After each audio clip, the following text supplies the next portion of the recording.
예, 모든 설교가 다 항상 떨리지만 항상 이 오후 예배가 제일 떨리고 항상 이렇게 올라가면은 앞이 보이지 않고 아직까지도 좀 그런 것 같습니다.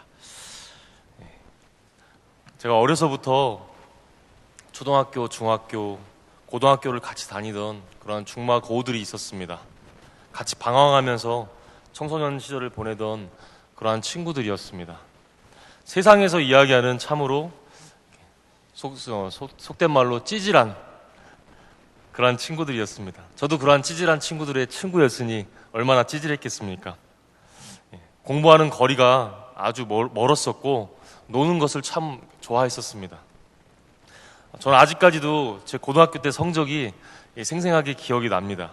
한 반에 53명이 있었는데 40등, 40등 정도로 비교적 나쁘지 않은 그러한 성적을 항상 유지를 하고 있었습니다. 친구들 중에서 제 성적이 제일 좋았습니다. 대학도 저 혼자 들어가고 그 40등으로 어떻게 대학 들어갔는지 모르겠습니다. 물론 항상 시험이 이렇게 끝나면은 저와 친구들은 항상 담임 선생님께 불려가서 항상 꾸중을 듣곤 했습니다.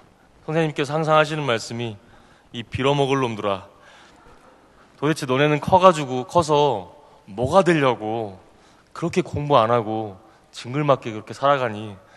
라고 항상 이렇게 혼이 났던 그런 기억들이 아직까지 생생합니다. 그 후로 지금 약 20년의 세월이 지났는데 그 친구들을 아직까지도 연락하고 만나고 있습니다. 초등학교 때 남자들은 속된 말로 불알 친구라는 용어로 계속해서 그런 관계를 맺어가는데 그런 친구들과 만나서 이제 이야기를 하는 과정 가운데 참으로 여러 가지 생각을 많이 하는 좀 그러한 계기를 갖게 되었습니다. 그렇게 찌질했던 친구들이 대학 하나 제대로 가지 못했던 친구들이 어떻게 각자 사업을 하고 각자의 생활 가운데 잘 성공해서 그 모임 가운데 외제차를 끌고 나오고 스포츠카를 끌고 나오고 그러는 친구들의 모습을 보면서 참으로 대견하기도 하고 참으로 부럽기도 하고 그러한 시간이었습니다. 그런 친구들과 같이 이야기를 나누는데 그런데 좀 가관이었습니다. 그 친구들이 세월이 많이 흘렀지만 그 친구들의 대화의 모든 주제는 다 돈이었습니다. 돈이었고 돈을 가지고 있어야 돈이 있어야 이 대한민국에서 잘 살아갈 수 있다. 돈이면 최고다라는 그러한 가치관이 그들의 밑바탕 가운데 깔려 있는 것을 제가 볼 수가 있었습니다. 그 중에 친구 한 명이 저랑 가장 가까운 친구 한 명이 저한테 무심코 질문을 던졌습니다. 너는 목사한다고 신학교에 들어갔는데 나중에 그냥 일반 직장 들어가서 돈이나 벌지 왜 스스로 그렇게 어려운 길을 걸어가려고 그렇게 애를 쓰냐? 그러면서 저한테 이제 물어봤습니다. 목사는 월급이 얼마나 되냐? 저한테 이렇게 물어보는 겁니다. 그래서 제가 목사도 꽤 번다. 너희들만큼은 못 벌어도 자녀들 먹고 살 만큼 충분히 이제 대한민국 사회에서 많이 잘 목사도 잘 번다. 너희들 이렇게 무시하지 않아도 된다. 그런 얘기를 하는 기억이 있었습니다. 그 당시 제가 교육전도사였는데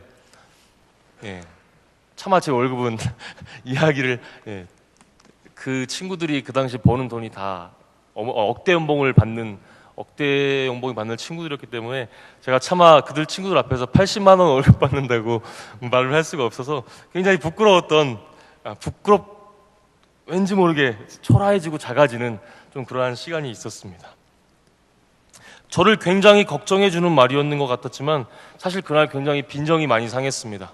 어렸을 때는 제 말 한마디에 꼼짝도 못하는 그런 친구들이 이제 머리가 크고 각자 삶 속에서 사회 가운데서 나름대로 위치를 가지고 살아가고 있다고 저를 은근슬쩍 무시하는 그런 말투 때문에 그날 밤에 잠을 잘 이룰 수가 없었습니다. 그리고 또한 그 친구들과 제가 이 친구들과 앞으로 계속 하나님을 예배하지 않는, 교회 다니지 않고 하나님을 알지도 못하고 세상의 가치관으로 살아가는 이 친구들, 아무리 어렸을 때부터 만난 친구들이 할지라도 하나님, 제가 이 친구들과 계속 만남을 이어갈 수 있겠습니까? 라고 하나님께 답답한 마음에 좀 물어보는 그런 시간을 가졌습니다. 그러면서 또 한편 마음속에 드는 마음은 이런 마음이 들었습니다.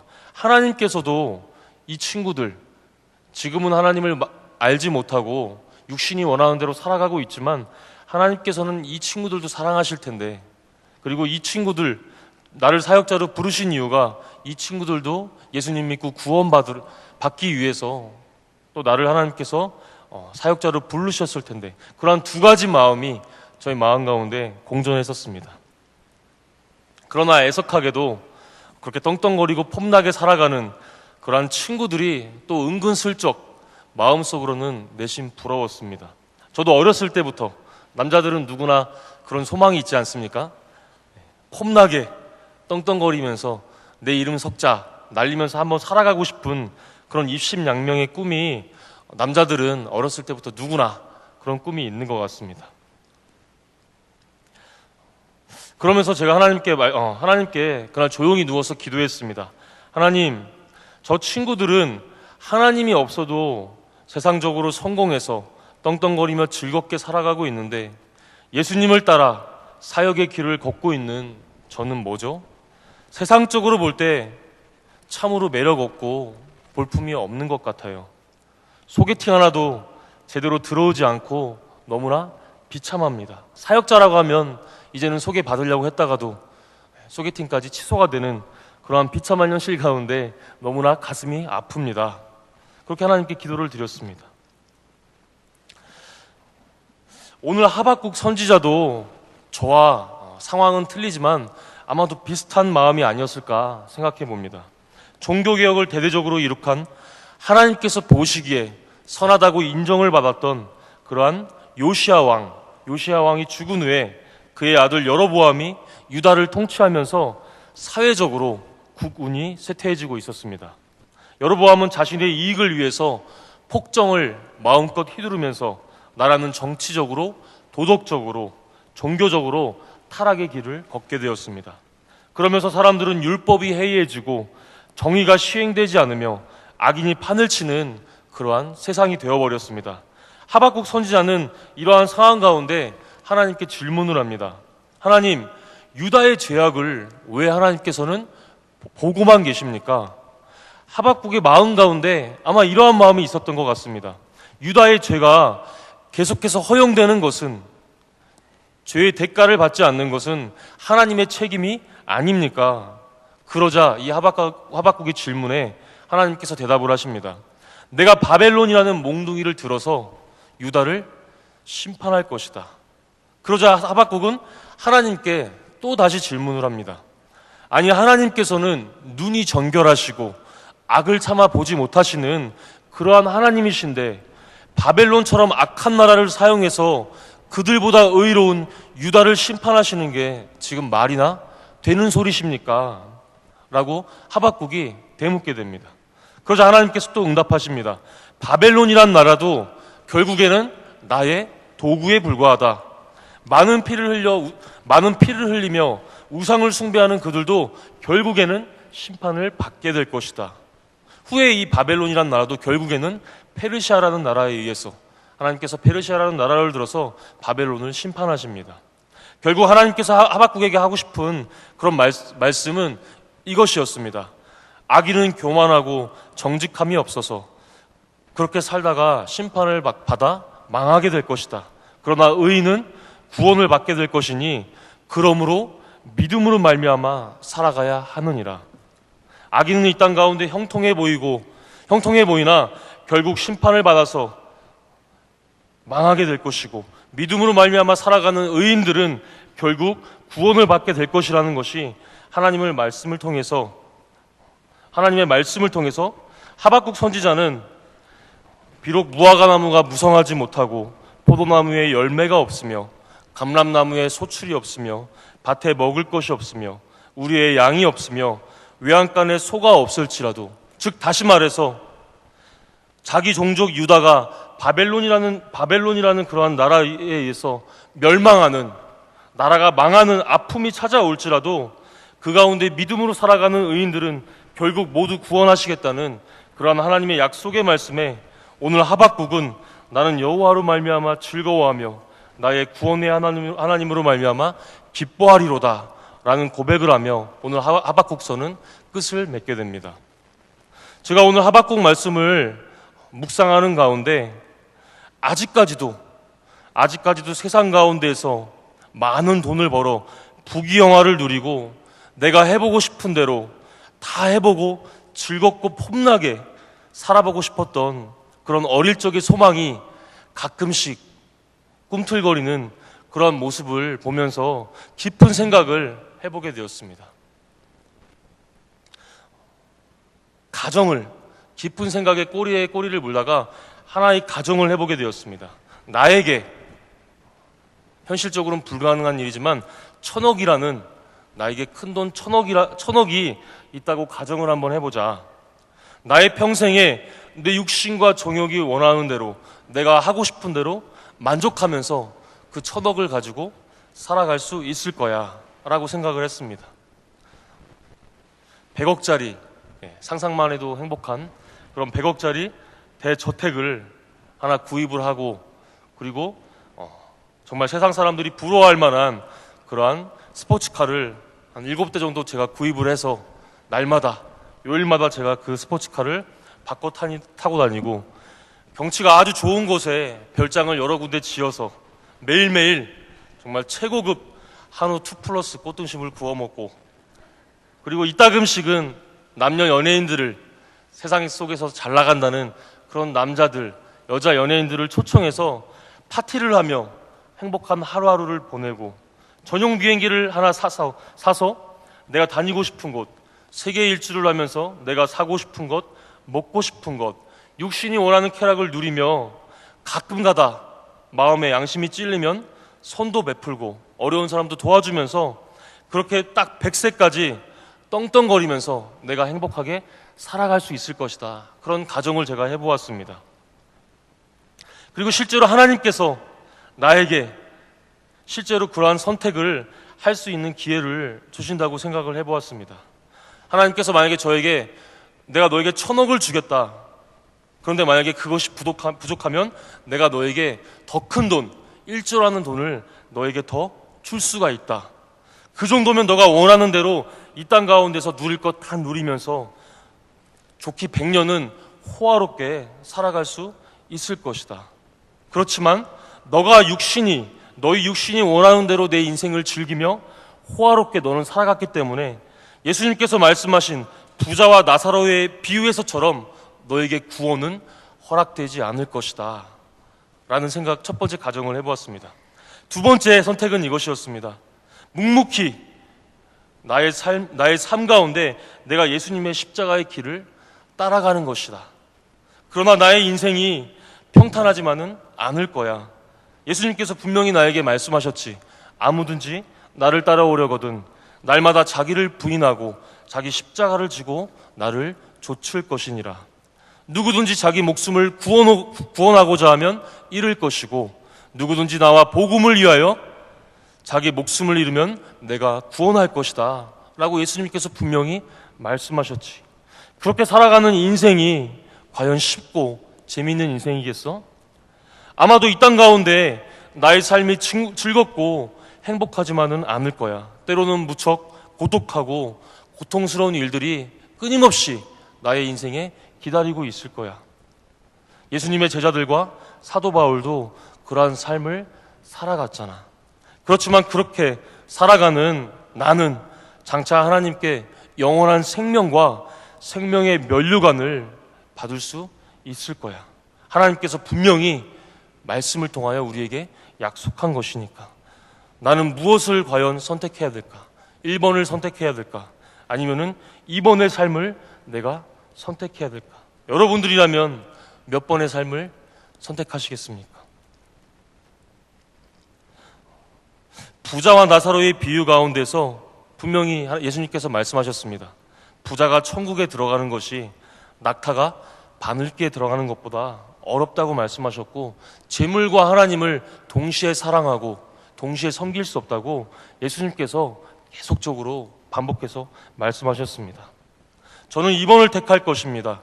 내가 온 천하를 얻고도 내 목숨을 잃으면 나에게 무슨 유익이 있겠습니까? 하나님 없이 내 마음대로 살아가는 것이 나의 인생 마지막에 과연 무슨 의미가 있겠습니까?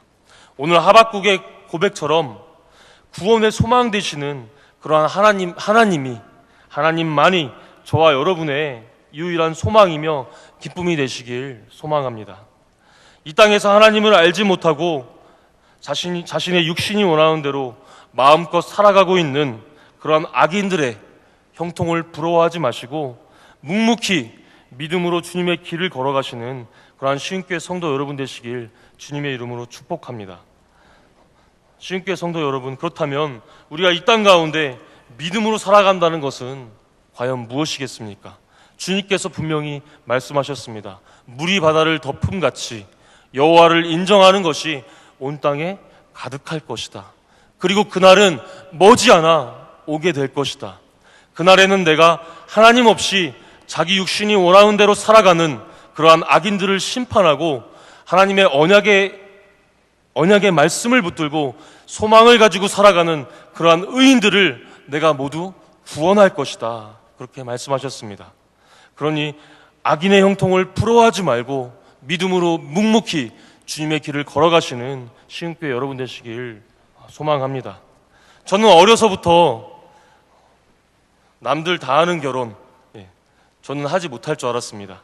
20대까지만 해도 결혼이라는 것이 아주 쉬운 일이고 마음만 먹으면 할 수 있는 그런 아주 작은 일이라고 생각을 했는데 30대 중반까지 자꾸 퇴짜를 맞으면서 결혼을 하지 못하자 마음이 초조해지기 시작했습니다.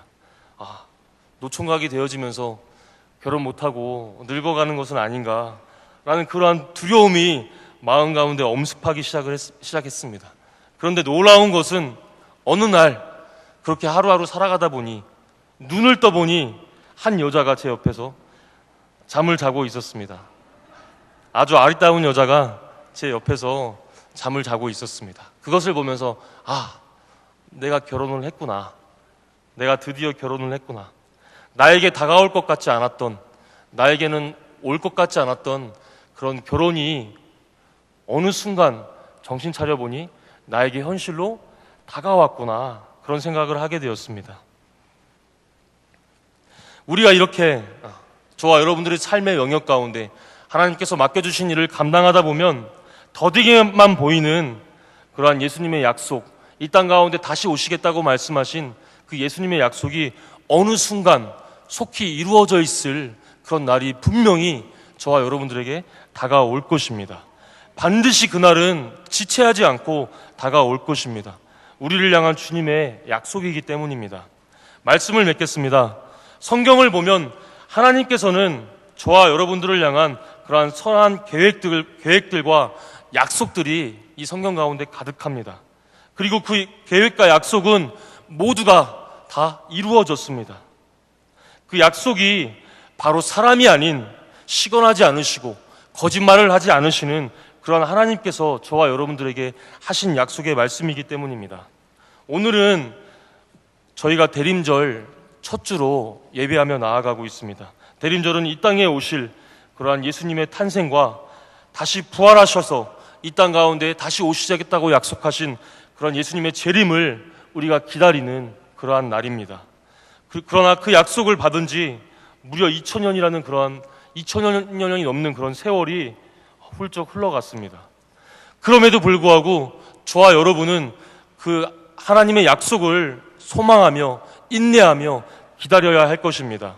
우리의 영적인 아버지 되시는 하나님께서는 저와 여러분을 이 땅 가운데 고아로 남겨두지 않으시고 반드시 저와 여러분들을 찾으러 오실 것입니다. 사랑하는 시흥교회 성도 여러분, 하나님의 약속을 믿으며 믿음으로 인내하며 하나님 앞에 의롭다 인정받는 그러한 삶을 살아가시는 그러한 시흥교회 성도 여러분 되시길 주님의 이름으로 축복합니다. 마지막으로 베드로후서 3장 9절에서 10절 말씀을 제가 읽고 말씀을 마치겠습니다. 주의 약속은 어떤 이들이 더디다고 생각하는 것 같이 더딘 것이 아니라 오직 주께서는 너희를 대하여 오래 참으사 아무도 멸망하지 아니하고 다 회개하기에 이르기를 원하시느니라. 그러나 주의 날이 도둑같이 오리니 그날에는 하늘에 큰 소리가 떠나가고 하늘이 큰 소리로 떠나가고 물질이 뜨거운 불에 풀어지고 땅과 그 중에 있는 모든 일이 드러나리로다. 아멘. 기도하시겠습니다.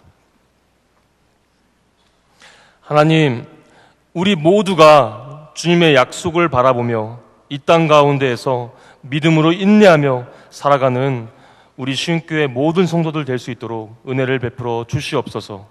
마라나타 주 예수여 어서 오시옵소서라고 우리의 삶 속에서 우리가 주님을 기다리며 기대하며 늘 그러한 고백을 하며 살아감으로 말미암아 나중에 우리가 하나님을 배울 때 착하고 충성된 일꾼이라고 의인이라고 일컬음 받을 수 있는 우리 모두가 될 수 있도록 우리의 발걸음을 인도하여 주시옵소서.